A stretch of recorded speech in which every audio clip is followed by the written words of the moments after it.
ABC ত্রিভুজে AB সমান AC, EF এ এবং B এর এসির মধ্যবিন্দু, এডি বিসির ওপর লম্ব, এডি 4 সেমি, ইএফ 3 সেমি, তাহলে বলতে হবে এবির মান কত।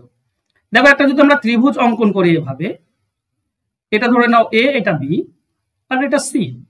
এই এবি আর এসি সমান এর মধ্যবিন্দু বলা আছে ই আর এফ, এটা হচ্ছে ই আর এটা এফ।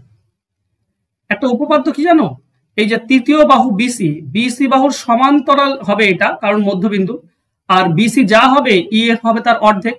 এখানে ইএফ বলা আছে 3, আচ্ছা ইএফ যদি 3 হয় তো বিসি হবে 6, ডাবল হবে। এখানে এ ডি একটা লম্ব আছে, এটার মান বলা আছে 4। দেখো এটা যদি 6 হয় বিসি পুরোটা, তাহলে এটা হবে 3, এটা 3।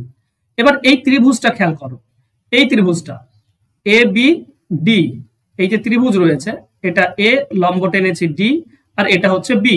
এই ত্রিভুজের বিডি হচ্ছে 3 আর এডি হচ্ছে 4, তাহলে এটা কত হবে, এটা 5 হবে। আমরা ট্রিপলেট জানি, তার মানে এ বির দৈর্ঘ্যটা হবে 5, অ্যান্সার হবে অপশন বি। আশা করছি বুঝতে পেরেছো। ভালো লাগলে অবশ্যই একটা লাইক, কমেন্ট, শেয়ার করে দিও। ধন্যবাদ।